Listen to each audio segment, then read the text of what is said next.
같이 기도하시겠습니다. 우리를 사랑하시는 거룩하시고 자비로우신 우리 아버지 하나님, 하나님을 멀리 떠나 죄 가운데 이뤄져 있던 저희를 찾아주시고 악한 행실로 하나님과 원수가 되었던 저희를 위해서 십자가에 속죄제물이 되셔서 하나님과 화목케 하시고 영원한 생명과 하나님의 나라에 들어갈 수 있는 영광스러운 소망을 주신 그 크신 은혜를 인하여 감사를 드립니다. 이 시간 주님의 그 크신 은혜로 구원함을 받은 저희들 주님 앞에 함께 모여서 주님의 은혜를 찬송하며 말씀을 배우며 교제케 하신 것 감사합니다. 이 시간에도 하나님이 우리와 함께 계셔서 주님의 은혜와 자비로운 손길로 우리를 붙들어 주심을 믿고 감사합니다. 전국에 있는 우리 교회, 세계 많은 교회, 어려운 가운데 믿음을 지키고 복음을 전하는 모든 형제 자매들 영육간에 주님이 지켜주시고 주님이 함께 하셔서 주님이 우리에게 주신 그 크신 은혜를 전파해서 많은 영혼들을 주님 앞으로 인도해서 구원받게 하는 하나님의 큰 역사를 능히 이루게 해 주옵소서. 병중에 있는 우리 형제 자매들 더욱 건강을 허락해 주셔서 남은 생에 하나님의 뜻과 영광을 위해서 주님의 교회를 섬기고 봉사할 수 있는 기회를 허락해 주옵소서. 때를 따라 우리에게 필요한 말씀을 주시고 우리의 행할 길을 가르쳐 주시는 주님, 이 시간에도 주님의 거룩하신 은혜의 말씀께 부탁드립니다. 우리는 아직도 너무나 연약해서 마땅히 어떻게 행할 일 알지 못하고 우리의 육신의 생각을 따라 행할 때가 많습니다. 주님, 말씀으로 우리를 더욱 새롭게 거룩하게 온전케 세워주셔서 우리의 남은 생에 하나님의 자녀로 합당하게 살아갈 수 있도록 인도해 주시옵소서. 우리 가운데 한 사람도 하나님 앞에 이루어지는 사람이 없도록 은혜와 말씀과 능력의 손길로 더욱 붙들어 주옵소서. 이 시간 모두 주 성령님께서 인도해 주기를 의지하며 우리 주 예수님 이름으로 기도드렸습니다. 아멘.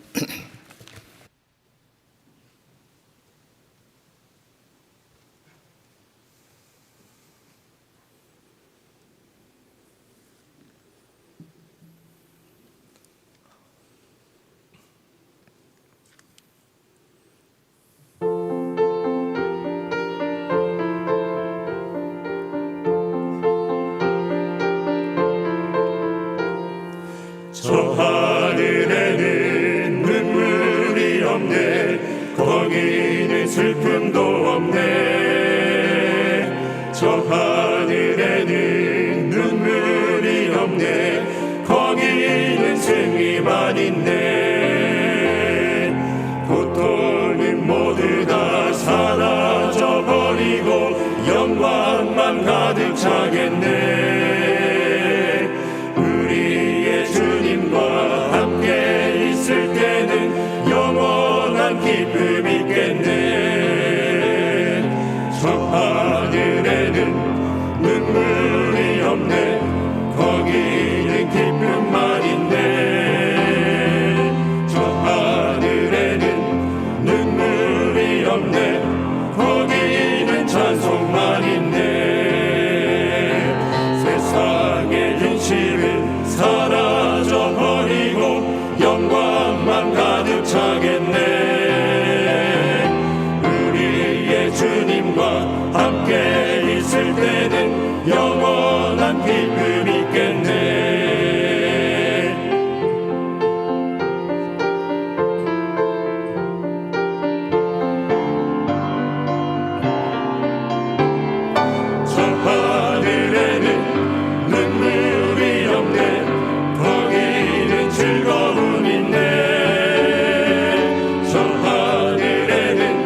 영원한 기쁨이 있겠네.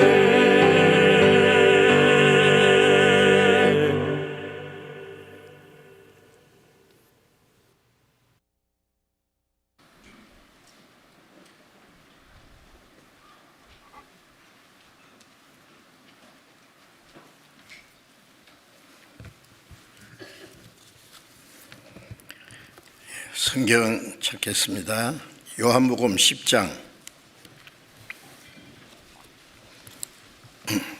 요한복음 10장.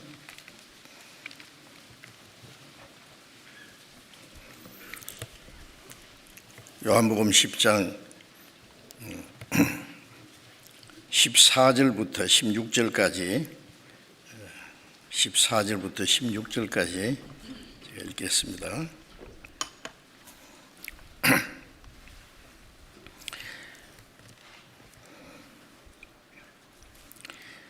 나는 선한 목자라.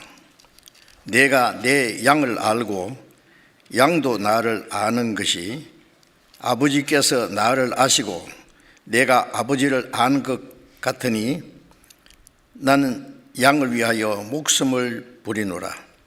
또 이 우리에 들지 아니한 다른 양들이 내게 있어 내가 인도하여야 할 터이니 저희도 내 음성을 듣고 한 무리가 되어 한 목자에게 있으리라. 여기까지.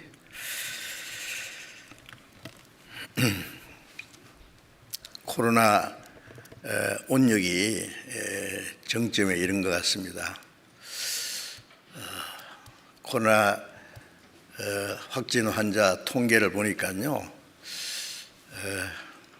지금 현재로서는 아마 세계에서 한국이 제일 확진 수가 많은 것 같습니다. 미국보다도 더 많습니다.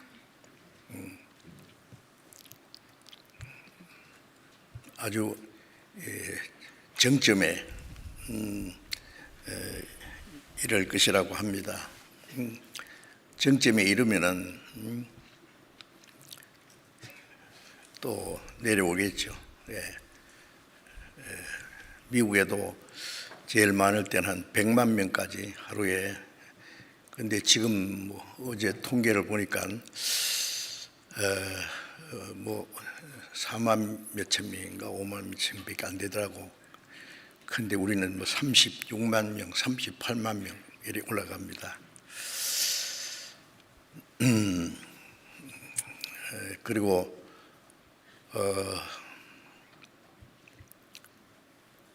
이 의료계에서도 이걸 감당할 수 없기 때문에 이제 가까운 병원에서도 코로나 환자를 치료하고 또 자가격리 치료도 하고 이제 감기처럼 감기가 가볍게 지나가는 사람도 있지만 감기로 인해서 죽는 사람도 많았습니다. 과거에. 이제 서서히 그 기세가 꺾이고 있지 않나 그런 생각도 합니다. 우리 가까운 가족들, 교회 안에서도 여러분들, 전도인들 중에도 여러분들이 확진을 받아가지고 격리가 되고 있기도 하고 참 조심스럽습니다. 하여튼 이 고비를 잘 넘겨야 되겠는데 왜 이런 일이 있는지 우리가 좀 알아야 됩니다. 우리는 성경을 통해서 이런 일이 되는 걸 보던 인자가 가까이 문 앞에 이런 줄 알라. 이런 일은 어떤 일요? 나라가 나라를, 민족이 민족을 대지가 일어났고 전쟁의 위협입니다. 난리와 난리 소문을 들을 것이다. 이제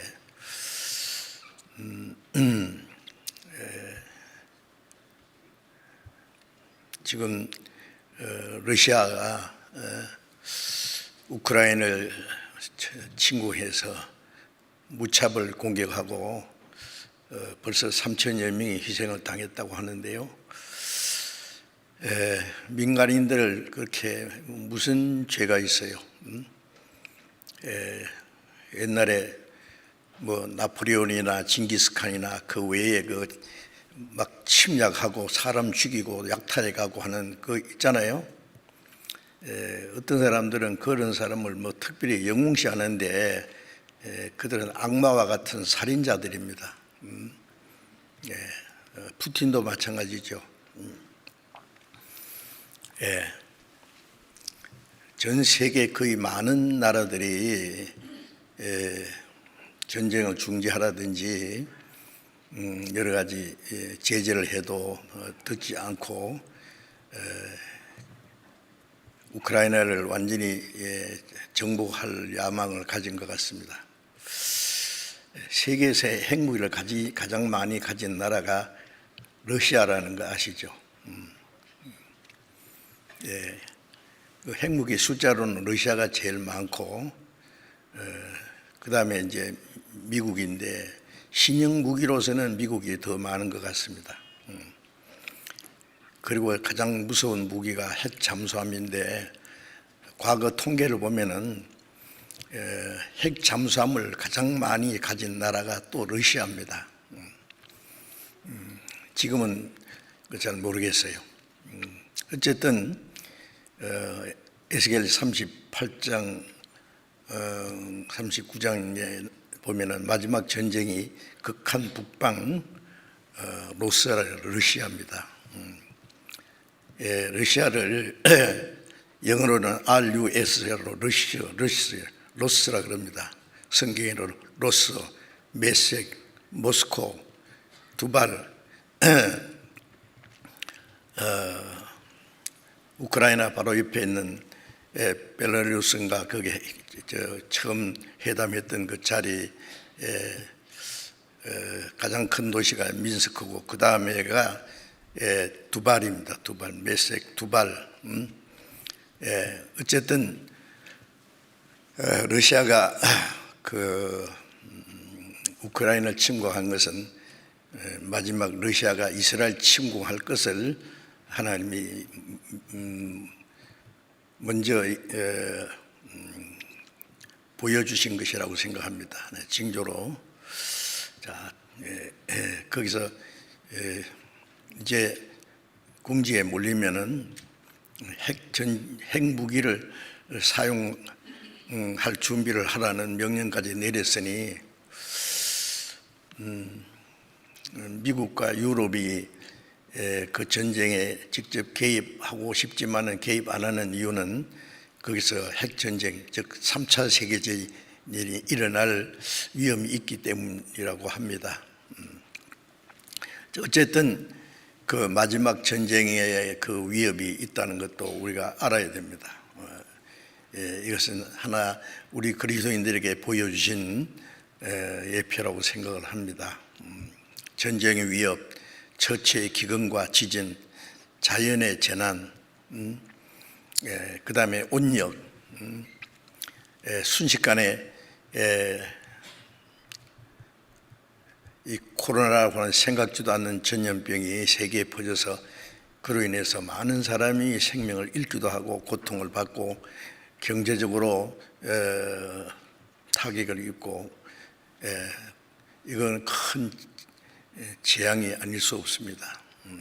이것도 마지막 때에 대한 징조로서 하나님이 우리에게 미리 보이신 겁니다. 징조는 왜 보여주시느냐? 그때 되면은 막 끝나면 되는데 미리 보여주시는 이유는 예비하라고. 그러므로 너희는 예비하고 있으라 말씀하셨죠. 이제 주님 오실 날이 너무나 가까웠다는 걸 알고 주님 맞이할 준비를 해야 됩니다. 어떻게 예비하는 거예요? 그리스도인으로서 구원을 받았으면 구원받은 사람답게 살아야 된단 말이에요. 구원은 지식적으로 교리적으로 받는 것이 아니라 생명으로 양심적으로 인격적으로 이루어지는 구원입니다. 구원은 하나님의 은혜로 누구든지 값없이 받을 수 있는데 구원을 받은 결과 성령님이 그 마음에 오시고 하나님의 생명과 사랑이 이루어지면은 그 사람이 안 변할 수가 없습니다. 생명이 있는 것은 싹이 나고 자라고 열매를 맺지 않습니까? 씨를 심었는데 아무리 물을 주고 뭐 모든 조건이 이루어져도 싹도 나지 않는다, 자라지도 않는다. 그 뭐예요? 암탉이 알을 품으면 20일이 되면 병아리가 돼서 부화돼 나와야죠. 그런데 50일이 지나도 몇 달이 지나도 그게 부화가 되지 않는다. 그건 죽은 거죠. 구원받은 사람은 반드시 변해야 됩니다. 하나님의 생명과 성령과 사랑과 말씀이 그 사람의 마음을 변화시키고 생활을 변화시키고 하나님의 자녀로 합당한 생활을 할 수밖에 없는 그런 역사가 이루어지게 되어 있습니다. 그런데 구원받았다는 그 지식만 가지고 아무 변화가 없다. 그래서 고린도후서 13장 5절에 너희가 믿음이 있는가 자신을 시험하고 자신을 확정하라. 예수 그리스도께서 너희 안에 계신 줄 알지 못하냐. 만일 그렇지 않으면 너희가 버리운 자니라. 믿음이 죽은 믿음, 파손된 믿음, 헛된 믿음, 버리운 믿음이 있다고 그랬거든요. 그건 하나님이 인정 안 하시는 믿음입니다. 가끔 제게 전화가 와요. 목사님, 제가 구원받은 것 같습니다. 받은 것 같다 그래요. 그래서 계속 말씀을 들으세요. 그 다음에 또 전화 와요. 이제 받았습니다. 어떻게 받았습니까? 제사해 주신 것 믿었습니다. 그 다음에 어떻게 해야 됩니까? 계속 들으세요. 10번이고 100번이고 누가 뭐라고 하든지 도무지 흔들리지 않는 확고한 믿음이 생길 때까지. 그리고 그런 믿음이 이루어졌으면 반드시 변화가 있습니다. 어떤 핍박과 고난도 두려워하지 않습니다. 그리고 하나님의 자녀로 합당하게 살아갈 수 있을 겁니다. 이제 그렇게 이제 답변을 합니다. 구원받은 사람은 반드시 변화가 있어요. 그러니까 우리가 주님은 오실 때에 확실히 구원받은 사람을 데리러 오십니다. 열매를 거두러 오시는 분이에요. 구원을 받았을 뿐 아니라 구원받은 사람으로서 합당한 열매를 맺고 있는 사람 그 열매를 거두러 오시는 분이에요. 알곡은 곳간에 드리고 천국 곳간에, 쭉정이는 꺼지지 않는 지옥불에 태우신다고 말씀하셨죠. 이제 나는 정말 확실히 구원받은 사람인가, 하나님의 자녀가 맞는가, 내 마음과 생활이 그리스도인으로서 합당하게 살고 있는가, 자신을 돌아보고 자신 믿음을 확정하라 그랬잖아요. 확정. 코로나에 걸리면은 열도 나고 기침도 나고 무슨 몸에 이상이 있을 때에 이게 잠깐 지나가는 감기 정도인지 아니면 코로나 확진 양성이 됐는지 확인하지 않습니까?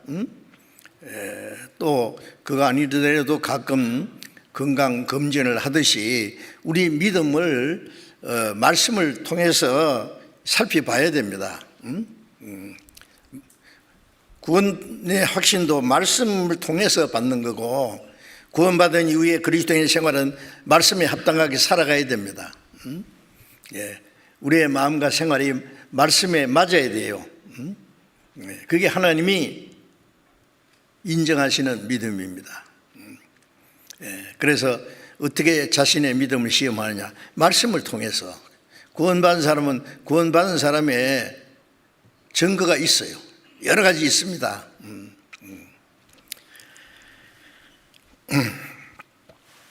그래서 우리는 자신의 믿음을 확정하고 정말 구원받은 사람답게 그러므로 깨어있으라. 어느 날에 너희 주가 임할는지 알지 못하느니라. 그런 말씀이 많이 있잖아요. 그러니까 깨어있으라는 말은 그리스도인답게 잠자는 자여 죽은 자 가운데서 일어나라. 에베소 5장에 있는 말씀. 구원을 받았어도 잠자는 자가 있습니다. 저도 잠을 잘 때는 좋은 꿈도 꾸지만은 쓸데없는 개꿈도 꾸요. 그 꿈 좀 안 꿨으면 좋겠는데, 예. 뭐 그거는 깨고 나면은 그만이니까 뭐 큰 문제가 아닌데, 예. 예. 구원받았지만 잠자는 자는 이 생각이 세상에 헛된 꿈을 꾸는 거예요. 예. 헛된 욕망을 가지는 것이 꿈입니다. 예. 좋은 꿈을 꿔야 되는데 하나님의 자녀로서 합당하게 살기 위한 욕망을 가지는 것이 하나의 그리스도인이 합당한 꿈일 거예요. 그리스도인으로서 내가 앞으로 어떻게 살아갈 거냐. 다시 오시는 주님 앞에 부끄럽지 않게 설 것을 다짐하고 마땅히 어떤 사람이 되어야 합당하냐, 그런 걸 생각하는 게 좋은 꿈이죠. 그 꿈은 이루어집니다. 그런데 이 세상에 어떻게 하면은 돈 많이 벌어가지고 잘 먹고 잘 살고 호화롭게 뭐 살까, 그거는 헛된 꿈입니다. 꿈 좀 깨라 그러잖아요. 그 깨야 됩니다. 잠자는 자여, 꿈속에서 헤매지 말고 깨어 일어나라. 그리스도께서 네게 비치시느니라. 잠잘 때는 다 지나가고 깰 때가 왔도다. 로마서 13장에 보면은 너희가 이 시기를 아거니와 우리가 자다가 깰 때가 되었으니, 자다가 깰 때가 됐다. 주님 오실 날이 너무 가까웠기 때문에 죽은 자들 가운데 일어나라. 구원받지만 잠자는 자들은, 죽은 자는 구원받지 않는 사람들 거기에 어울려서 비슷하게 살아가는 거예요. 교회당에 오면은 그리스도인 같고 세상에 나가면은 안 믿는 사람 비슷하고, 예, 무슨 이거 박쥐입니까? 뭐예요? 예? 이거는 뭐 기어다니는 쥐도 아니고 새도 아니고, 예, 어떨 때는 새 같고 어떨 때는 쥐 같고, 예? 예, 그러면 안 되죠. 그리스도로서 정확하게 그리스도인답게 모든 생활, 마음과 생활이 세상과는 확실히 구별되어야 됩니다. 요한복음 15장에 예수님이 너희는 세상에 속한 자가 아니요 세상에서 나의 택함을 입은 자다고. 우리 몸은 세상에 살지만은 우리는 세상에 속한 사람이 아니에요. 영원한 천국에 가기 위해서 이제 남은 생에 하나님의 자녀로 합당하게 살기 위해서 이 땅에 남아있는 것 뿐입니다. 우리는 언제든지 주님 앞에 갈 준비를 하고 있어요. 자, 그런 마음을 가지고 지금 우리 앞에 일어나는 이 사건은 주님 오실 날이 너무나 가까운 징조를 우리에게 보여주신 거예요. 그리스도인들이 그걸 깨달아야 돼요. 세상 사람들은 무슨 일이 일어나고 있는지 모릅니다 지금. 네? 그리스도인들은 알아야 됩니다. 그리고 깨어서 근신해서, 예? 만물의 마지막에 갖고 왔으니 그러므로 너는 정신을 차리고 근신하여 기도하라. 베드로전서 4장 7절에 있는 말씀대로 만물의 마지막에 갖고 왔어요. 천국에 갖고 왔어요. 세상을 떠나서 주님 앞에 갈 준비하고 깨어서 정신을 차려야 됩니다. 너희는 정신을 차리고 그리스도인으로서 합당하게 살아가라, 그 말씀입니다. 이제 우리가 이 마지막 때에 구원을 받았다는 것은 놀라운 축복이고 또 기적입니다. 기적 아닙니까? 이같이 큰 구원을, 히브리서 3장 2절에 이같이 큰 구원이라고 했는데, 구원이 얼마나 큰지 자기가 받았는데, 선물을 받기나 받았는데 얼마짜리인지 모르는 거 한 가지예요. 자기가 생각할 때는 이거는 뭐 다 해봐야 한 10만 원짜리밖에 안 된다 생각하는데, 10만 원이 아니라 1억짜리면 어떻게 할래요? 10억짜리면 어때요? 깜짝 놀랄 겁니다. 예수님께서 마태복음 16장 26절에 온 천을 얻고도 목숨을 잃으면 무엇이 유익하리요? 무엇을 주고 제 목숨을 바꾸겠느냐? 이 온 천을 주고도 바꿀 수 없는 목숨이라는 것은 몇십 년짜리 육신의 목숨입니까? 육신의 목숨뿐이라면 짐승과 다를 것이 없어요. 하나님의 형상대로 창조된 하나님의 독생자가 십자가에 죽어서 우리를 구원해 주실 만한 그 많은 가치가 있는 그 영혼이 얼마나 귀한지, 구원받은 사람이 합당하게 살지 못하는 거 보면은 하나님이 주신 구원을, 이같이 큰 구원을 등한히 여기는 것이라고 생각돼요. 자기가 받은 구원을 무시하고 있는 거예요. 그거는요, 하나님의 은혜를 무시하는 겁니다. 그건 진짜 믿는 것인지 모르겠어요.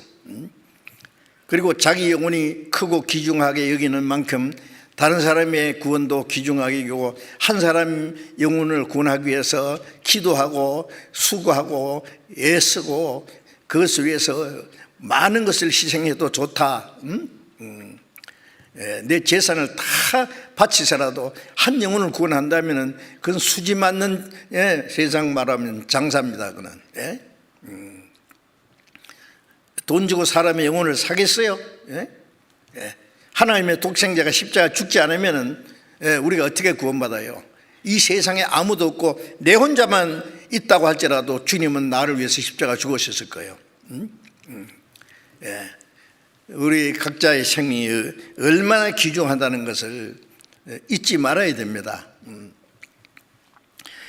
그래서 이제 새해에 들어와서 이 어려운 때에도 열심히 전도하고, 전국적으로 세계 우리 교회가 있는 곳마다 각각 곳에 복음이 전해지고 구원받는 사람이 많이 생기는 것은 먼저 구원받은 사람의 믿음이 확실하기 때문에 하나님이 우리 가운데 역사하신다는 증거입니다. 그래서 새로이 구원받은 사람이 많은 것에 대해서 너무나 하나님께 감사하고 우리는 큰 기쁨과 위로를 가집니다. 그래서 새로 구원받으신 분뿐 아니라 먼저 구원받은 사람들도 구원받은 이후에 그리스도인들이 그럼 어떻게 살아야 되느냐, 그걸 지금 연속해서 말씀드립니다. 그래서 이제 그리스도인의 신앙생활 중에 가장 중요한 것이 주 안에 거하는 생활이라고 했죠. 요한복음 15장 3절에 너희는 내가 일러준 말로 이미 깨끗했으니, 영혼이 깨끗했으니 내 안에 거하라. 나도 너희 안에 거하리라.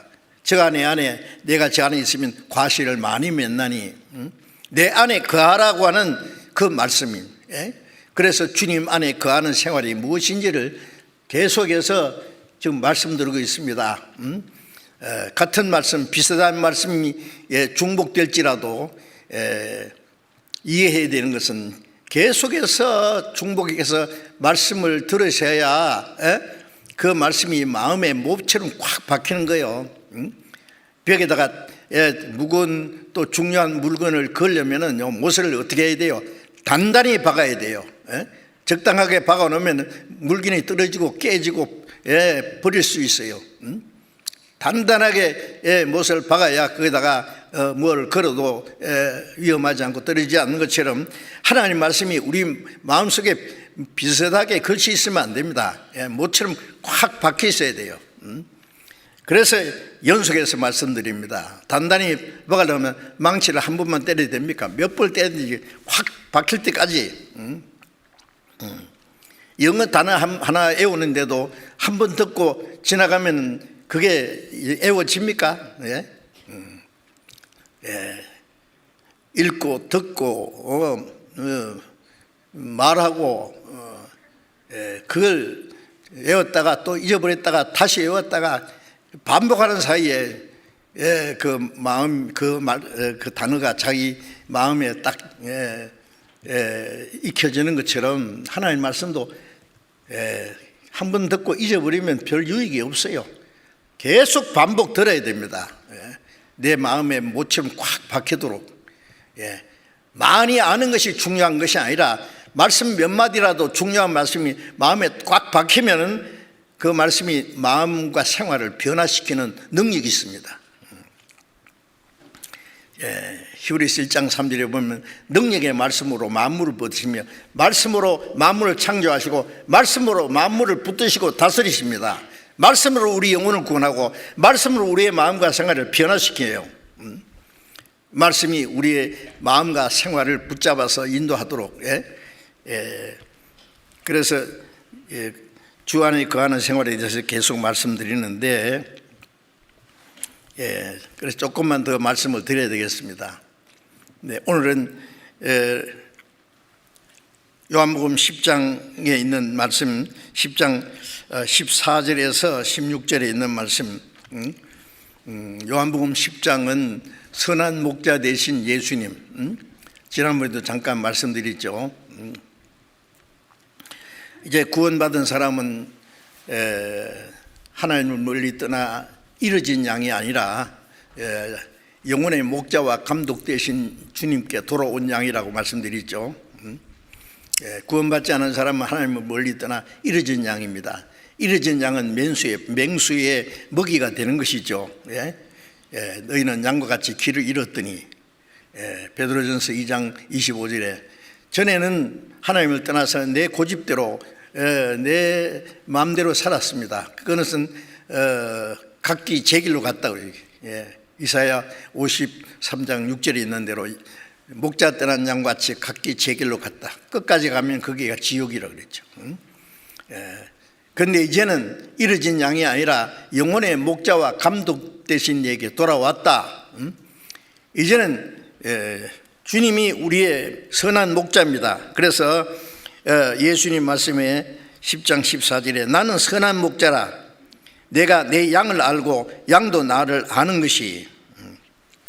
자, 목자와 양은 서로 압니다.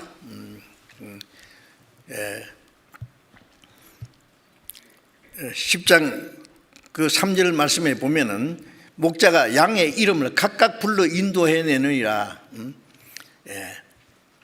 양의 이름을 각각 불러 인도해낸다.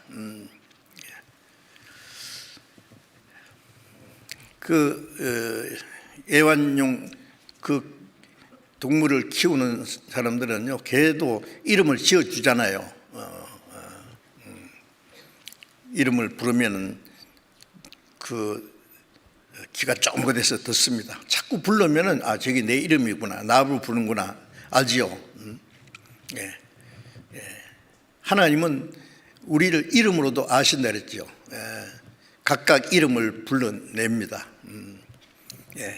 이건 우리 개인을 다 아신다는 말씀이에요. 하나님이 나 같은 거 기억이나 하시겠나. 머리털까지 다 해신바 됐다는데 뭘 몰라요. 하나님 사람처럼 생각하면 안 됩니다. 하나님 모르시는 거 하나도 없어요.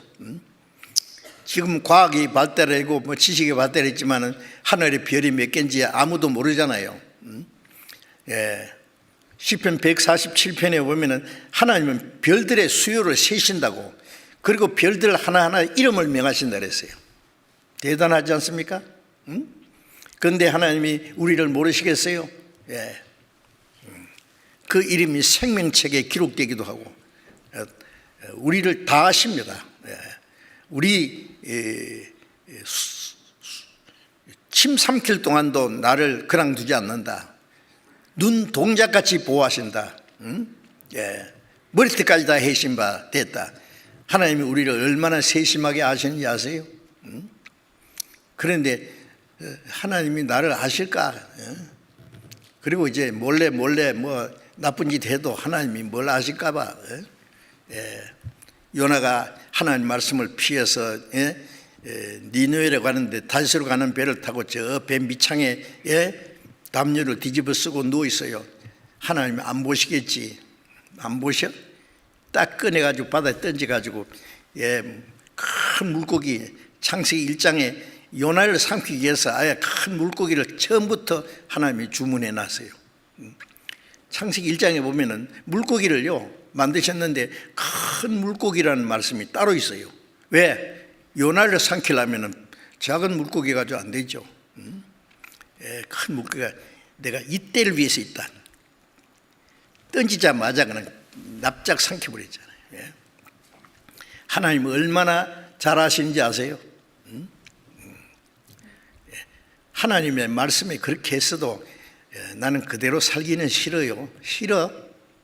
말씀대로 살면은 우리의 영혼이나 육신이나 하나님이 책임지시는데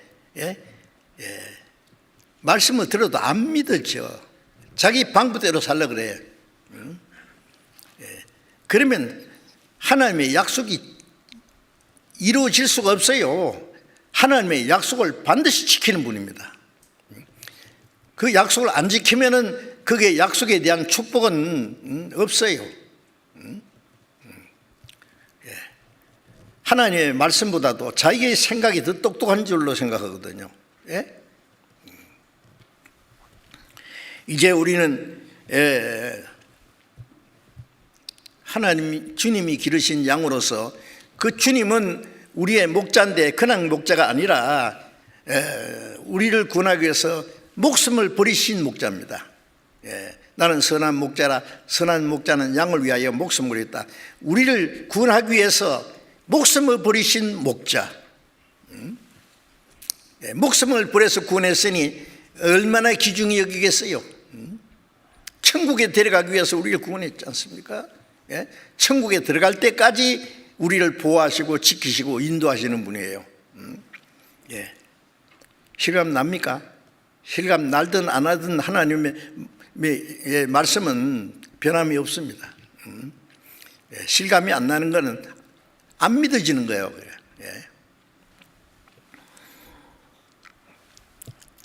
내가 내 양을 알고 양도 나를 아는 것이, 목자는 양을 압니다.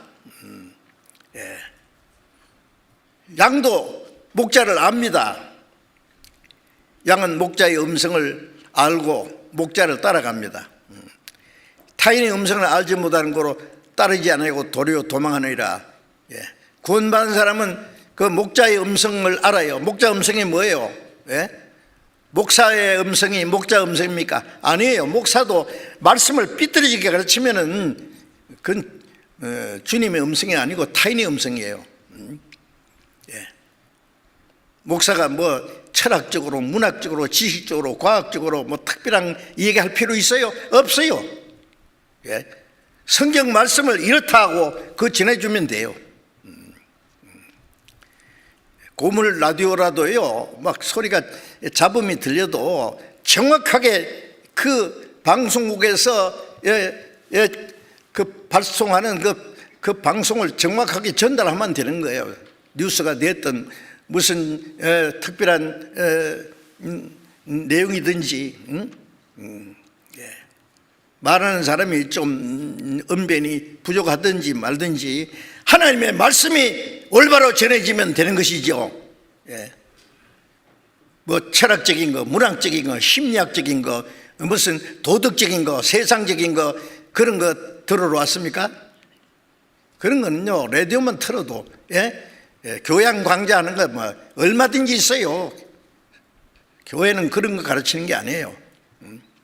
성경에 있는 말씀 그냥 읽어도 잘 모르니까 요리사가요, 식재료를 별별 게 다 있는데 그냥 먹을 수 없잖아요. 그 요리를 잘 해야 돼요. 노인이 잡수실 수 있는 거, 어린 아이가 먹을 수 있는 거, 위가 약한 사람 건강에 좋은 거, 그런 걸 요리사가 잘 해서 먹을 수 있도록 해준 것처럼 이 성경을 그냥 봐서는 이해하기 어려운데 말씀 전하는 사람이 기도하고 말씀을 상고하는 가운데 그걸 잘 가르쳐야 됩니다. 그래서 말씀을 열무로 우둔한 자에게 깨닫게 하나이다.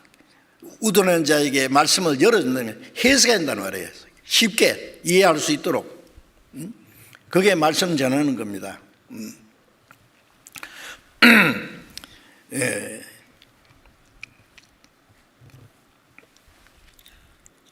15절에 아버지께서 나를 아시고 내가 아버지를 아는 것 같으니, 자, 이 말씀도요 참 놀라운 말씀입니다.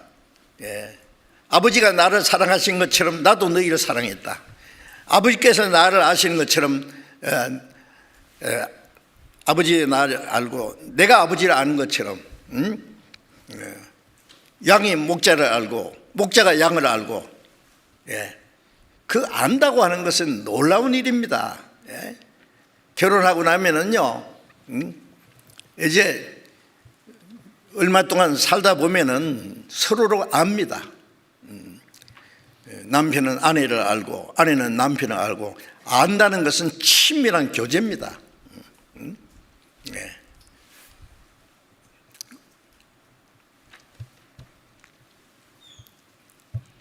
사람을 아는 것도 이름만 아는 거하고 그 사람의 뭐 신분을 알고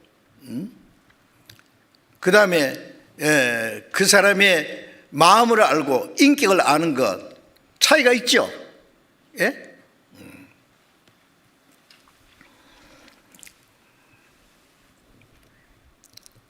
사람도 친밀하게 같이 지나는 가운데 다 압니다. 사람은 알다 보면 좋은 점도 있고 안 좋은 점도 있고, 그런데 이제 좋은 점이 사람이 더 많을 수 있어요. 나쁜 점이 좀 있더라도 좋은 점 때문에. 그래서 점점 서로가 알아갑니다. 그럼 서로를 이해하고 존중하고, 주님은 완전한 분이기 때문에 우리가 주님을 점점 알아간다고 하는 것은 참으로 중요합니다. 그래서 베드로후서 3장 18절에도 너희는 그리스도를 아는 지식에서 자라가라. 우리가 주님을 안다고 하지만은 뭐 소경이 코끼리 만지기입니다. 코 만져보니까 이거는 호수 걷기도 하고, 다리 만져보니까 기둥 걷기도 하고, 배 만져보니까 이거 벽 걷기도 하고, 뭐 일부밖에 모르잖아요. 나중에 세 사람 눈이 탁 뜨이면 이게 코끼리구나. 내가 아는 것은 그냥 꽁지만 만졌든지 다리만 만졌든지. 우리가 주님을 아는 것도 너무나 부분적입니다.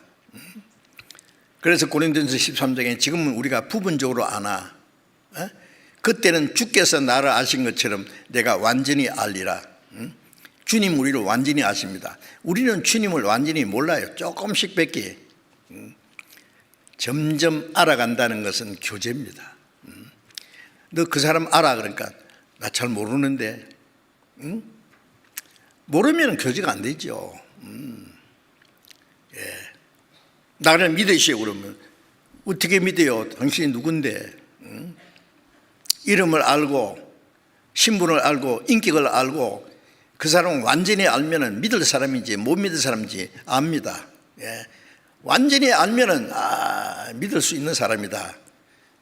그러면은 자기 전 재산을 맡기고도 안심할 수 있고 무엇이든지 부탁할 수 있고 의심하지 않아요. 불안한 마음이 없어져요.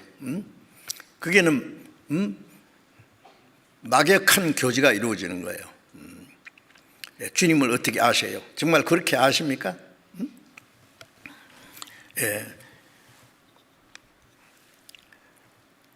아버지께서 나를 아시고 내가 아버지를 아는 것 같으니 나는 양을 위하여 목숨을 버리노라.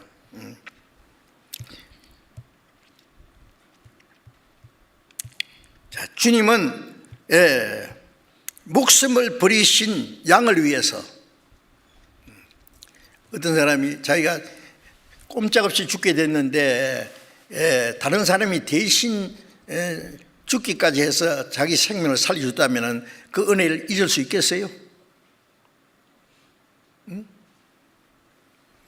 이제는 자기를 살려준 그분을 위해서 살아야 됩니다. 이제는 생명이 바뀌었기 때문에 주님이 우리를 위해서 목숨을 버려서 우리를 구원하신 것은 우리의 남은 생에 주님을 위해서 살게 하기 위해서라고 말씀했잖아요. 고린도후서 5장 15절에 그가 우리를 대신하여 죽으심은 산자들로 하여금, 주님이 죽으심으로 우리 살아나자. 산자들로 하여금 다시는 저희 자신을 위해서 살지 않고 저희를 대신하여 죽었다가 사신 자를 위하여 살게 하려 함이라. 왜 주님이 우리를 위해서 죽어서 우리를 구원해 주셨느냐? 우리의 남은 생에 다시는 자기를 위해서 살지 않고 우리를 대신해 죽었다가 사신 주님을 위해서 살게 하기 위해서. 주님이 우리를 대신해서 죽어서 우리를 구원하셨다는 사실이 그냥 지나가는 이 얘기입니까? 뭐 드라마에 있는 얘기입니까?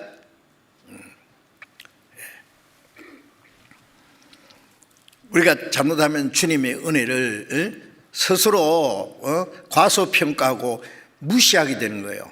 우리를 구원하신 주님을 무시하지 말아야 됩니다. 예. 16절에 또 이 우리에 들지 않은 다른 양들이 내게 있어 내가 인도하여야 할 터이니 저희도 내 음성을 듣고 한 무리가 되어 한 목자에게 있으리라. 이 우리라고 하는 것은 첫 번 이스라엘 백성들 중에 구원받은 사람입니다. 복음은 참 이스라엘 백성들에게 주어진 거예요. 예. 천사가 마리아의 남편 요셉에게 나타나서 네 아내가 잉태된 것은 성령으로 된 것이라. 아들 낳으리니 이름을 예수라 하라. 이는 자기 백성을 저희 죄에서 구원할 자심이라. 예수라는 이름 뜻은 자기 백성을 저희 죄에서 구원할 자, 구원이란 말이에요. 그 자기 백성이 뭐예요? 처음 이스라엘 민족입니다. 자기 땅에 오면 자기 백성이 영접지 않았다. 하나님의 택한 백성이에요. 먼저 이스라엘 백성들을 죄를 위해서 죽으셨고, 이스라엘 백성들만 아니라 이스라엘 백성에게 주신 축복은 이스라엘이 지리적으로 세계 중앙이고 거기서부터 땅 끝까지 내 증인이 되리라. 하나님의 세상 모든 사람을 위해서 이스라엘뿐 아니라 온 세상을 이처럼 살아 독생자를 주였으니 이는 저를 민자마다 멸망치 않고 영생에 얻게 하라. 땅 끝까지 복음이 전해지고 모든 사람이 구원받는 게 하나님의 뜻이기 때문에 이스라엘 백성들에게 주신 축복이 온 세계에 전해진 거예요. 이 우리 이 저녁에는 우리에다 다 넣습니다. 그리고 문에는 목자가 잠을 안 자고 잠자도 그 문에 딱 지키고 있어요. 그럼 이리가 못 들어가요.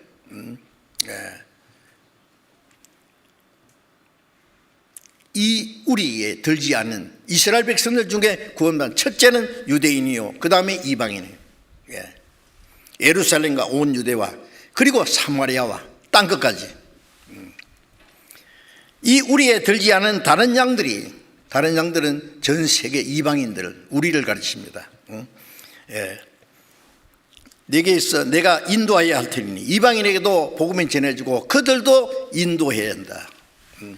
그들이 한 무리가 되어 한 목자에게 있으리라. 유대인 중에 구원받은 사람이 이방인 중에 구원받은 사람이라.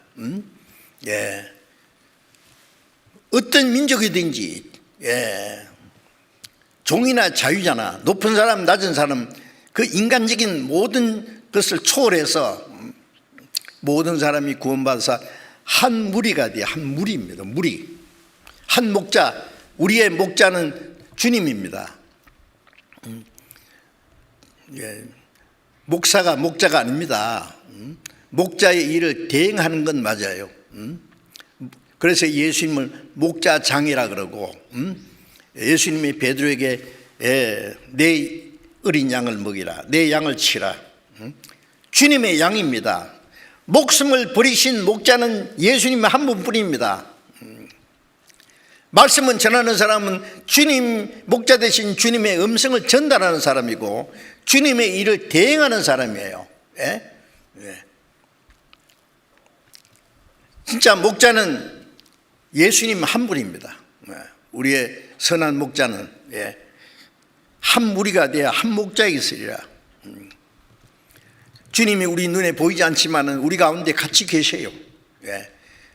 주님을 볼 수는 없지만 주님의 음성을 들을 수는 있지 않습니까? 지금 이 말씀이 주님의 음성이지 뭡니까? 성령이 교회들에게 하시는 말씀을 들을지어다. 성령께서 구원받은 성도들에게 계속 말씀하십니다. 주님의 말씀.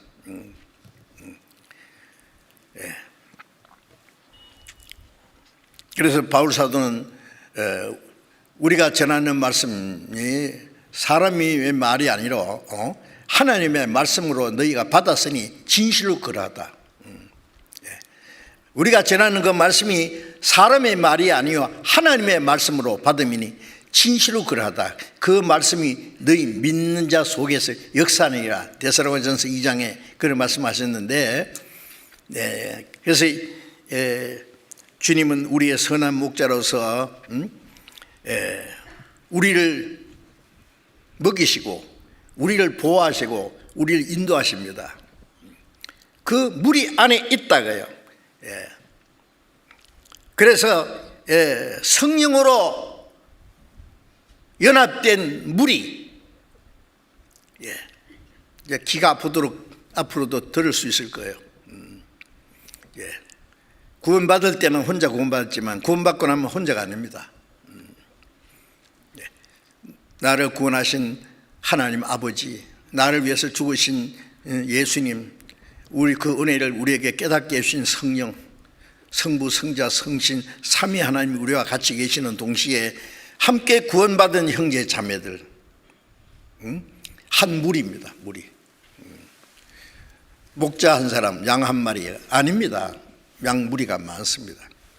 한 마리를 두고 무리라고는 안 해요. 한 무리가 되어 한 목자에게 쓰이라. 그 무리가 바로 교회다 말씀이에요. 교회라는 말은 에클레시아, 구별된 무리, 구별된 무리입니다. 구원해서 천국 가기 위해서 구별된 무리, 주님을 섬기기 위해서 구별된 무리, 거룩한 무리. 성도라는 말은 거룩한 무리입니다. 구별된 무리. 그래서 그 무리를 떠나서는 주님의 양육을 받을 수 없고 보호를 받을 수 없고 인도하심을 받을 수 없어요. 무리 안에 딱 붙어 있어야 됩니다. 베드로전서 5장 8절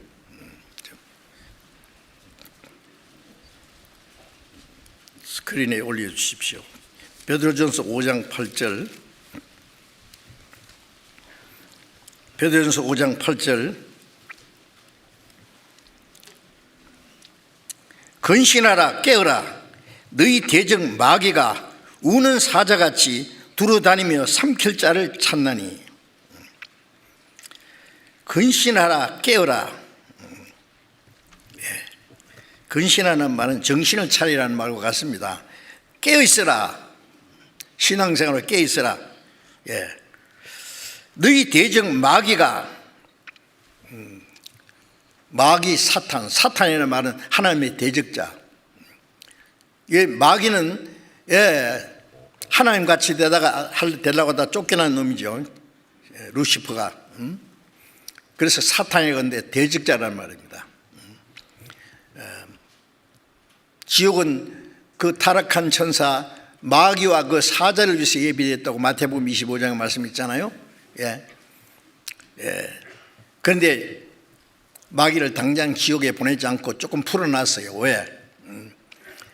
천국 갈 하나님 백성들은 마귀 시험을 이겨야 돼요. 그래서 일부러 풀어놓은 거예요. 아담을 시험하도록 허락했습니다. 첫 번 아담은 그 마귀의 시험에 넘어졌습니다.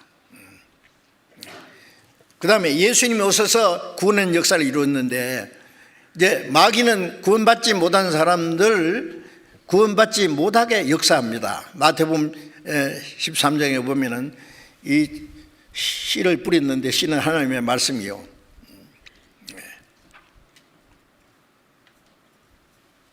길바닥에 떨어진 씨는 말씀을 들으나 깨닫지 못하고 있을 때에 마귀가 와서 그 사람으로 믿어 구원받지 못하게 하려고 마음에 있는 말씀을 뺏어가는 자다. 마귀는요, 세상 사람들 구원받지 못하게 길을 탁 막아버려요. 하나님 어디 있어? 저절로 생긴 거야. 사람 영혼이 어디 있어? 원숭이가 진화됐다는 거 몰라? 죽으면 그만이지. 천국과 지옥이 어디 있어? 계속 세뇌시키는 거예요. 세뇌. 공산주의자들 공산주의 사상을 세뇌시켜서 사람을 바보로 만들듯이 말이에요. 여러분, 공산주의자들은요, 그 독재자들의 종입니다. 전부 세뇌시켜가지고 공산주의 천국이 이루어진다고. 여러분 아시는 대로 공산주의가 정말 평등하게 잘 살겠습니까?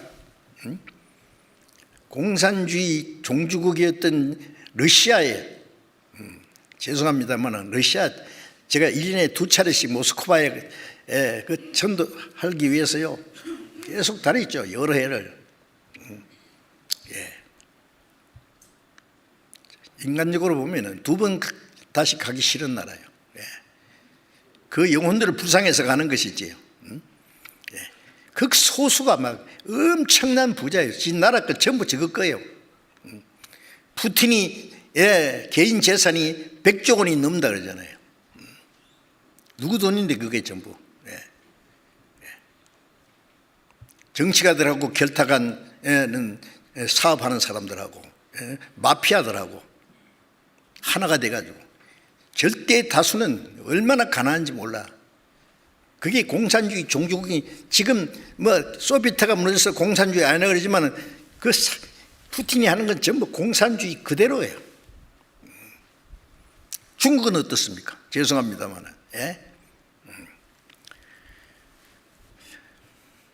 똑같이 잘 먹고 잘 살게 합니까? 자유 없어요. 민주주의라는 게 뭐예요? 잘못하면 민주주의도 독재자가 될 수 있어요. 민주라는 말은 백성 민자 주인 주자, 백성이 주인이에요.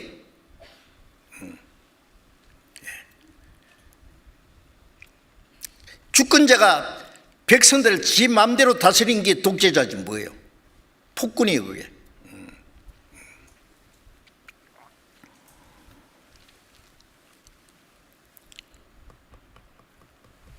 이 마귀는요 사람을 자기 종으로 만드는 겁니다. 자유를 뺏어갑니다.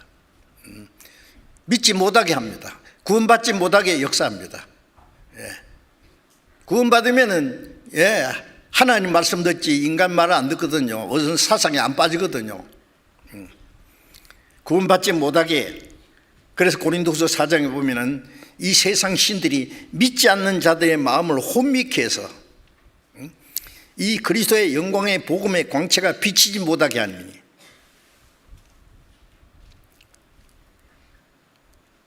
북한은요 자유세계의 방송을 못 듣게 하기 위해서 전파를 혼란시키잖아요. 라디오나 텔레비전이 전부 우리 대한민국의 방송을 듣지 못하게 채널을 고정 딱 시켜버리고 몰래 듣는 사람 잡아가지고요 자유세계의 드라마도 못 보게 하고 뉴스도 못 보게 하고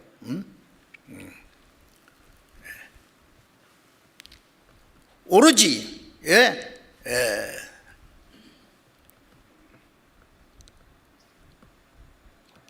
자기들을 신교화 시켜가지고 노예로 만들어 놓고 지상천국이래요.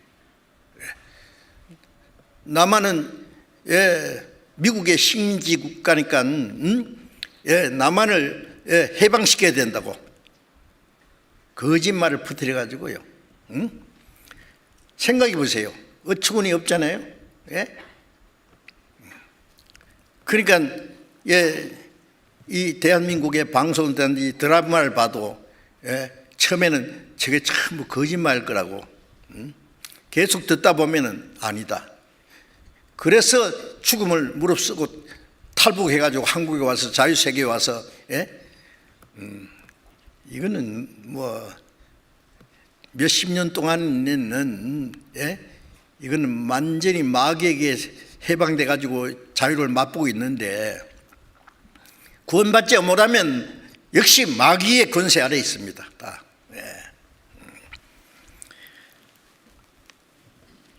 그래서 이 마귀는요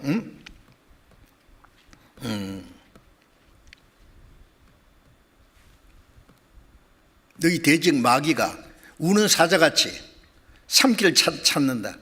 구원 안 받은 사람은 구원 못 받게 역사하고 구원 받은 사람은 구원은 못 뺏어갑니다. 마귀가. 요한복음 10장 28절에 내가 저에게 영생을 주노니 영원히 멸망치 아니할 터이요 또 저희를 내 손에서 빼앗을 자가 없느니라. 저희를 내게 주신 아버지는 만유보다 크심에 아무도 아버지 손에서 빼앗을 자가 없느니라. 영생은 영원히 멸망하지 않는 거예요. 어떤 사람은 구원받은 사람도 잘못하면 지옥 간다 하지. 확실히 구원받았으면 하나님의 자녀인데, 하나님의 자녀는 지옥 가는 일은 없어요. 영원히 멸망치 않을 터요. 예? 영원한 생명이에요. 영원히 멸망치 않을 터요. 또 저희를 내 손에서 빼앗을 자가 없느니라. 예. 피를 흘려 사셨으니 놓지 않겠네. 어떤 사람이 자기 전 재산을 팔아서 자기가 얻고자 하는 걸 뭘 하나 샀다고 합시다. 보배입니다. 이뤄지도록 허술하게 할 것 같아요? 꽁꽁 숨겨놓든지, 그래도 마음이 불안하면은 한국은행 지하 금고에다가 넣어놓고 딱 잠가놨을 거예요. 은행의 지하 금고를 털어가는 그 국제적인 그 어떤 강도는 있을지 몰라도 구원받은 하나님의 자녀들의 생명은 마귀가 못 뺏어갑니다. 내 아버지의 손에서 빼앗은 예수님의 손 안에, 아버지의 손 안에 2중 3중 안전장치가 딱 돼 있어요. 우리가 받은 생명은 영원한 생명입니다. 안전장치가 되어 있습니다. 영혼 구원은 못 뺏어가지만 신앙생활은 망쳐놓을 수 있어요. 너희 대적 마귀가 우는 사자같이, 우는 사자 아시죠? 양떼가 있든지, 아니면 뭐 아프리카 세렝게티 보면은 많은 누구떼들이 있잖아요. 초식 동물들 그 주변에는 사자나 뭐 표범이나 하이에나들이 딱 해서 노리고 있어요. 저건 내 밥이다. 근데 누구를 노려요? 물에서 떠나는 거. 새끼도 물이 안에 있으면 안전합니다. 쩔뚝발이도 물이 안에 있으면 안전해요.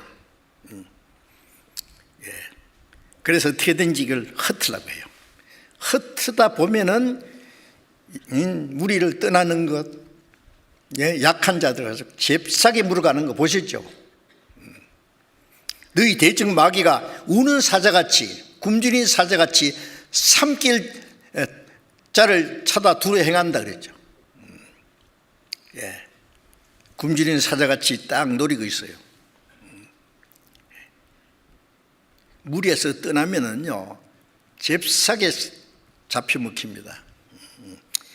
영혼은 이루어지지 않다고 해도 신앙생활은 완전히 실패하고 하나님 앞에 쓸모없는 인간을 만드는 거예요.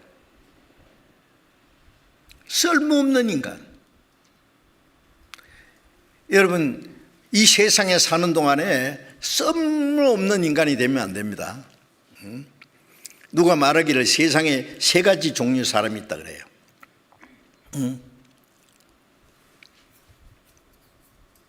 거미 같은 사람. 거미는 거미줄 딱 쳐가지고 날아가다 뭐 던지 걸리면은 가서 잽싸게 쫙 거미를 해가지고 딱 묶어놓고 다 빨아먹잖아요. 잡아먹습니다.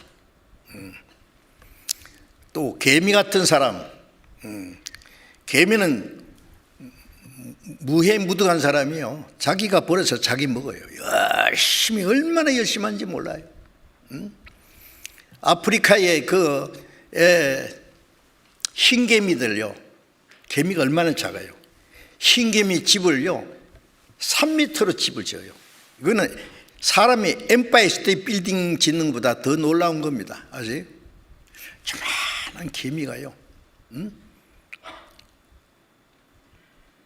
흙으로 물어가지고 올라가가지고 자기 침을 뱉어가지고 그걸 전부 해가지고 튼튼하게 3m짜리 통풍까지 다 만들어 놓고요, 과학적으로 얼마나 부려는지 두령도 없고 간격도 없어대. 그 게으른 자는 개미한테 가서 그 지혜도 배우고 얼마나 부지런한지도 배워버렸죠. 대단한 겁니다. 그런데 그들은 열심히 해서 지 벌어서 지 먹고 사는 거예요. 남을 해치지도 않고 남의 덕을 주지도 않아요. 이제 그 다음에 이제 벌은 제가 시골 교회에서 목회할 때요, 벌을 좀 키워봤어요. 벌통 2통인가 키워봤는데 재밌어요. 벌은 얼마나 열심히 일하는지 모릅니다. 일벌은요, 중성이에요. 여왕벌도 있고 숫벌도 있고 일벌이 있는데, 일벌은 수컷도 암컷도 아니에요. 중성이에요. 자나 깨나 일하는 것밖에 없어요. 그러니까 몇 달 못 살아요. 한참 할 때는 몇 달만 죽어요. 하도 일해서. 그래가지고 꿀을 모아가지고 어떻게 해서요, 사람을 주어요. 자기가 죽기 살기로 일해서 남을 도와줘요. 그러니까 세 종류 사람입니다. 거미같이 어떻게 하면 남을 속여 먹을까, 뺏어 먹을까, 그래서 사는 아주 악질적인 사람이 있고, 자기 벌어서 자기 먹고 사는 사람, 착하지요. 그런데 아무런 도움도 주지 않는 사람이에요. 무해무득한 사람이라고 그러죠. 개미 같은 사람. 네 건 네 거고 내 건 내 거고. 그러니까 꽤 괜찮아요, 그것도. 근데 그 사람, 그런 사람만 있으면 아무 유익이 안 돼요, 남에게는. 그런데 자기를 희생해서 남을 돕는 사람, 벌 같은 사람입니다. 그리스도인들은 벌같이 내가 열심히 수고하고 노력해서 돈도 벌고 수고하고 희생해서 다른 영혼은 구원받게 하고, 구원받은 형제 자매들, 연약한 사람들, 어려운 사람들 돕고, 내가 수고하고 희생해서 남을 돕는 일을 하는 사람, 그게 그리스도인입니다. 그리스도인이 개미 같은 거미 같은 사람이 되면 안 되죠. 개미같이 무해무득한 사람도 되면 안 됩니다. 그리스도인들은 뭔가 남을 위해서, 하나님의 영광을 위해서, 남을, 사람 구원받게 하고 구원받은 사람을 돕고 하는 것이, 그게 하나님이 기뻐하는 뜻이고 하나님께 영광을 돌리는 일입니다. 그걸 위해서 사는 사람이요. 우리 몸의 지체 중에 쓸모없는 지체 있어요? 눈 없으면 안 되죠. 귀 없으면 안 되죠. 입 없으면 안 되죠. 코 없으면 안 되죠. 손가락도 없으면 안 됩니다. 발도 없으면 안 됩니다. 이 심장, 이 내장 안에 필요 없는 거 있어요? 어떤 사람, 그 맹장은 없어도 될 것 같은데. 저도 옛날에 맹장이 문제 생겨서 맹장 떼내버렸습니다. 그런데요, 필요 없는 것도 다 필요합니다. 맹장 없는 사람은 우주인이 될 수 없답니다. 비행사가 될 수 없고, 그 뭔가 필요해서 있는 거예요. 어쨌든 우리 몸에 다 필요해서 있는 건데, 예수님은 머리고 머리의 뜻을 행하기 위해서 몸이 있어요. 혼자서는 신앙생활 할 수 없어요. 주님이 하나님의 일을 하시는데 우리 개인을 통해서 하는 게 아니라 무리를 통해서 하세요.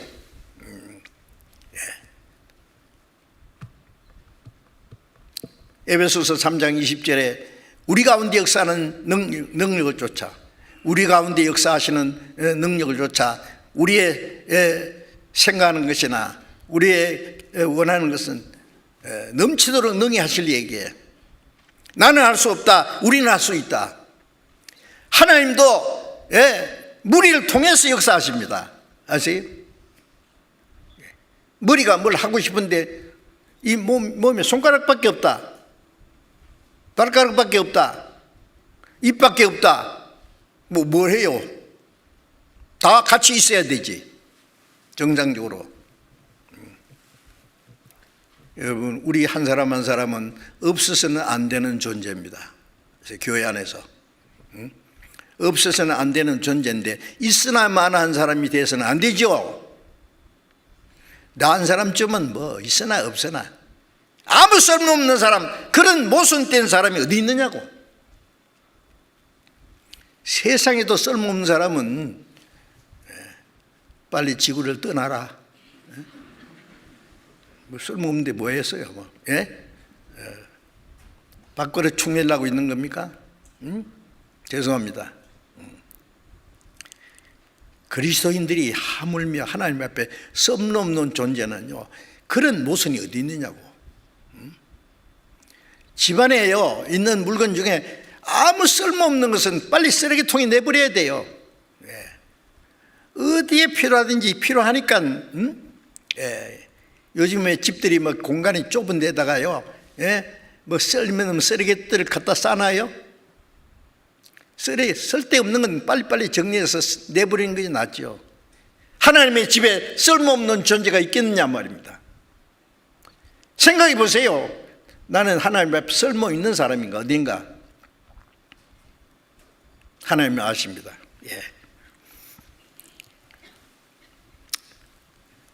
마귀는 구원받은 사람 신앙생활 못하도록, 순종하는 생활 못하도록, 복음 전하지 못하도록, 서로 사랑하지 못하도록, 교회 안에서 쓸모없는 지체로서의 역할을 하지 못하도록 쓸모없는 존재가 되도록 마귀가 계속 방해합니다. 그게 마귀에게 삼키는 거예요. 그래서 근신하라, 깨어라, 정신 차려라. 마귀에게 이용되면 안 됩니다.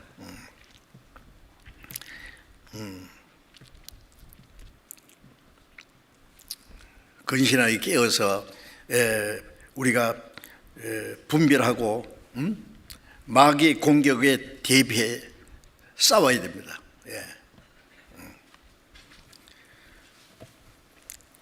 그리고 구원받은 지 오래된 사람도 교회를 떠나면은요, 마귀의 시험에 넘어질 수 있다는 거 알아야 돼요.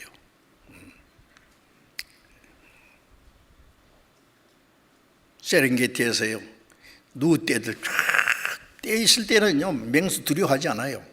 맹수가 접근을 못해요. 사자가 이렇게 먹으려고 와도요, 딱 뿔을 가지고 이렇게 있으면요, 뿔에 한번 받치면 사자도 죽어버려요. 그걸 알기 때문에 못 덤벼요. 그런데 물에서 이탈하면은 다 큰 놈도요, 사자 몇 마리가 막 앞뒤로 막 맥통을 물고 막 뒤에 물어 뜯고 하면은요, 나가 자빠집니다. 밥이 돼요. 스스로 자만하면 안 됩니다. 서로가 서로를 위해서 있습니다. 서로를 보호하는 거예요.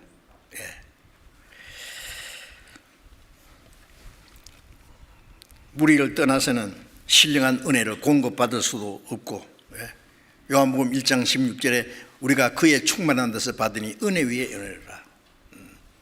예수님 안에 있는 충만이, 이제 교회 안에 우리가 있을 때 예수님의 충만한 은혜와 신령한 것을 다 공급 받는 것입니다. 요한복음 10장 10절에 내가 양의 생명을 얻게 하고 더 풍성하게 하리라. 생명 구원받게 하고 구원받은 더 풍성한 생명을 계속 공급받아야 돼요. 구원은 한 번 받지만은 풍성한 은혜, 충만한 은혜, 생명 계속 공급받아야 된다. 어디서? 교회 안에서 함께. 아십니까? 제발 좀 떠나지 마세요. 골로새서 잠깐 보겠습니다. 골로새서 2장 8절을 보겠습니다. 골로새서 2장 8절.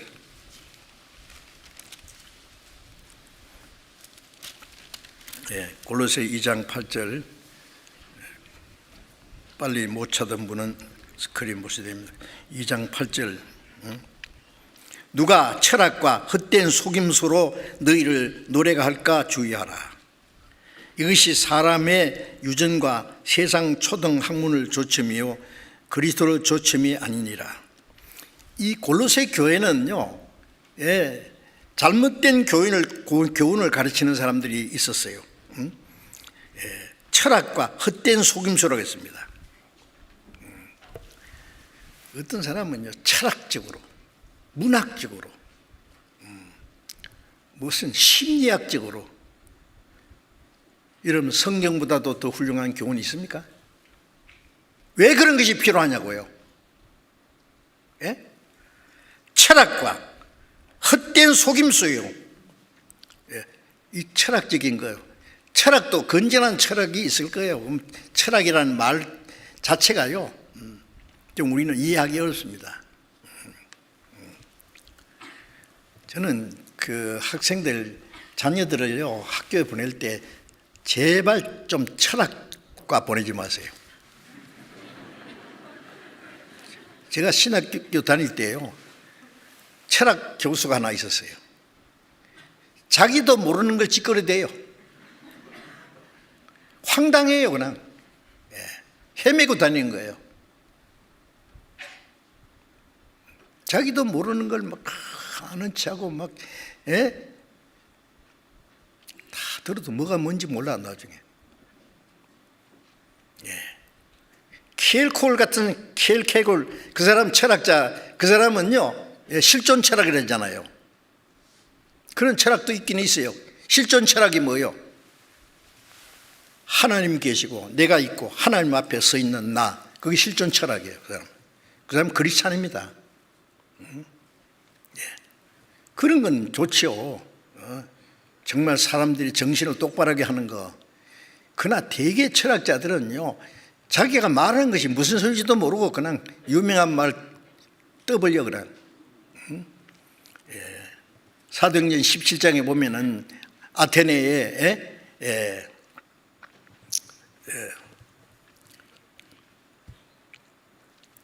철학자들이 있었잖아요. 스토이고 철학자들. 그 철학자들과 막 변론하고, 철학자들은 가장 새롭게 되는 일 외에는 말 안 한다 그랬죠. 새로운 거, 귀가 쫑긋해. 또 무슨 소린가?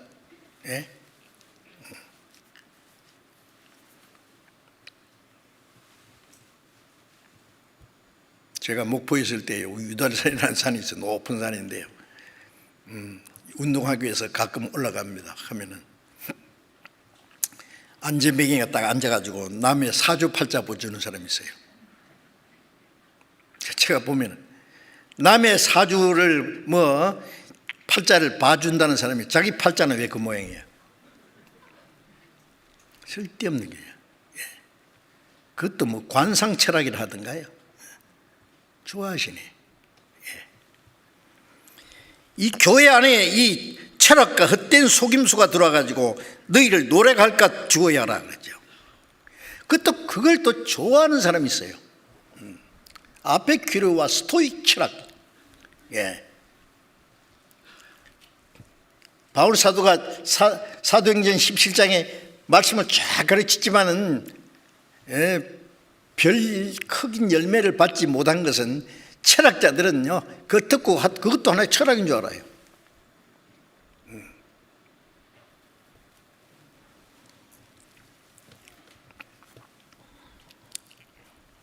골로새 2장 18절을 봅니다. 누구든지 일부러 겸손과 천사 숭배함을 인하여 너희 상을 빼앗지 못하게 하라. 자, 여기는 또 일부러 겸손함과 천사 숭배함을 인하여 너희 상을 빼앗지 못하게 하라. 이 골로새 교회의 이 거짓된 선생들요, 거짓된 교훈이 좀 많이 들어온 것 같아요. 일부러 겸손하다는 말은 겸손한 척 하는데 거짓 겸손이에요. 뭐예요?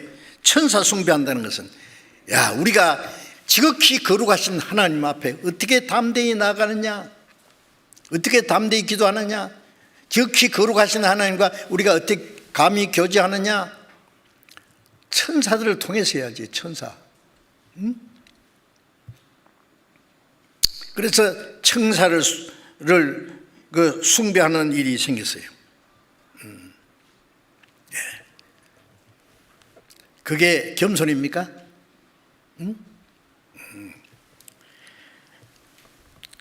우리는요, 예수 그리스도의 공로를 의지하고 담대히 하나님 앞에 나아갑니다. 에베소서 3장 12절에 예수 그리스도의 공로를 의지해서 하나님 앞에 담대함과 당당히 나아간다. 당당히 벌벌 떨미가 하는 게 아니에요.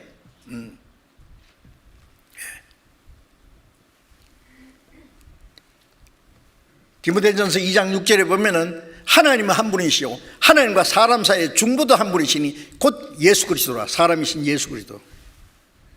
예수님은 하나님이시고 사람의 몸을 입고 오신 분이에요. 하나님과 사람 사이 중보가 되시기 위해서. 그런데 캐톨릭에서는 뭐라고 해요? 캐톨릭은 캐톨릭 텔레비전 채널에 보면은 마리아여, 당신은 지극히 존귀한 여자입니다. 복 있는 여자입니다. 당신의 태에서 난 아들도 존귀합니다. 우리의 기도를 들어소서. 죄송합니다만은요, 무슨 무슨 주문이 오듯이 뭐예요? 무슨 소리예요? 예수님한테 기도하기는 미안하니까 성모 마리아에게 기도해서 마리아가 예수님께 기도하도록 이제 전달해 주시라고. 예수님 앞에 감히 직접 못 나가니까. 성경에 어디에 그런 게 있느냐 말이에요. 마리아가 예수님께 뭘 부탁하면은 뭐라고 했어요? 요한복음 2장에 보면은 잔치집에 초대를 받았는데 포도주가 떨어져서 잔치집에 포도주면 기쁨이 없어진 거예요. 마리아가 예수님에게 포도주 떨어졌는데 뭐 좀 어떻게 할 수 없냐고. 예수님 대답이 뭐예요? 여자여 나와 무슨 상관이 있나니까. 아니 자기 어머니 보고 여자여 그랬어요. 그것은요 우리가 생각하는데 자기 어머니 보고 여자여 그러면 큰일 나죠. 그런데 그 정도는 아닙니다. 그 연세 많은 분 보고 영감태기가 그러면 욕이에요. 그러나 아주 높이는 건 영감님 그럽니다. 여자여 그것은요, 예수님이 십자가에 달렸을 때도 마리아가 밑에 가가지고 어휴 내 아들이 저렇게 중요해. 여자여 보소서 아들입니다. 어디로 보여? 옆에 보고. 사도 요한이 있어요. 나를 보고 아들이라고 하지 말고 옆에 보라고. 당신이 아들입니다. 그 옆에 있는 요한 보고는 보라 네 어머니라. 십자가 밑에서 아들과 어머니 관계를 따로 정해 줬어요. 예수님 보고 자꾸 내 아들이야 내 아들이야. 마리아 뱃속을 잠깐 빌려 나온 것이지 마리아가 예수님 진짜 성모요?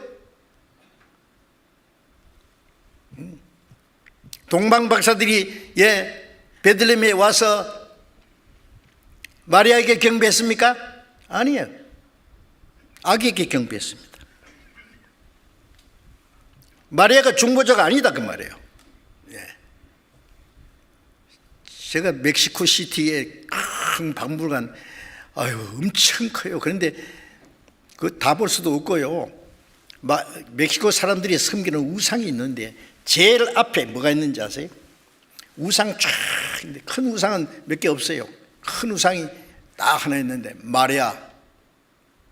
마리아로 만들어놨어요. 이렇게 뭘 이상하게 만들어. 첫 번 우상입니다. 마리아를 우상시해요. 완전히 이단 중에 이단입니다. 그게 이단 아닙니까?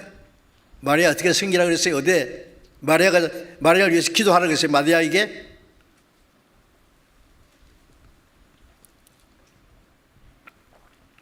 천사를 통해서 기도한다고?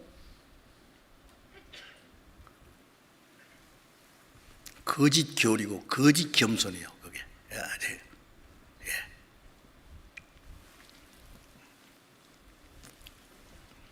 자, 이것은 정말 크게 잘못된 교리입니다.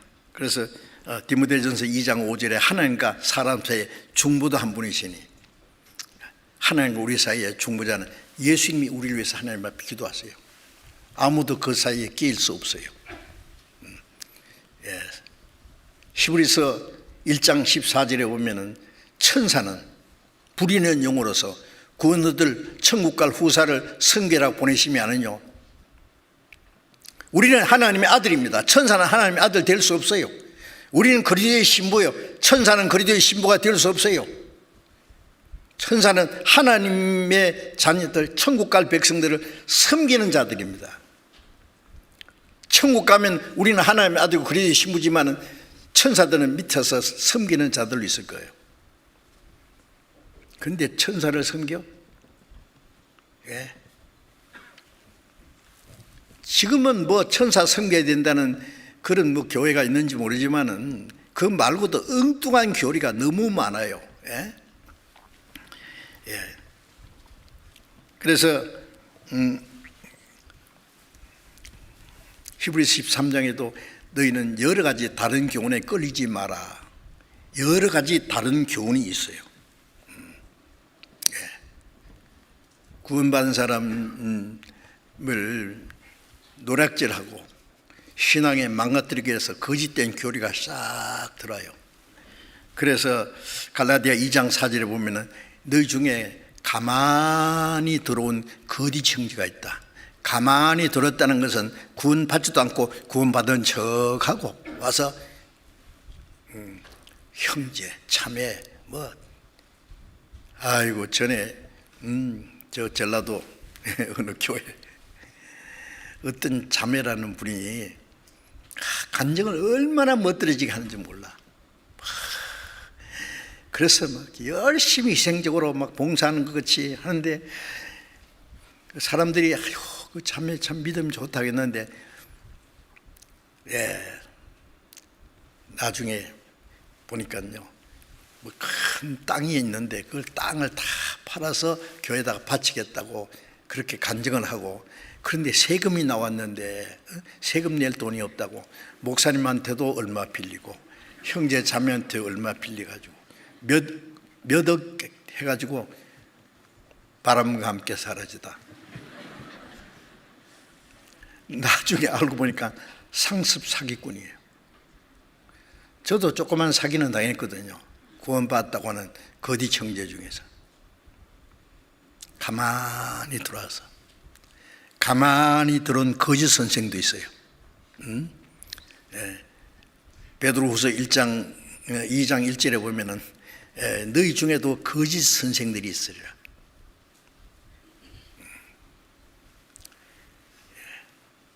몰래 들어와서 이상한 걸 가르치고,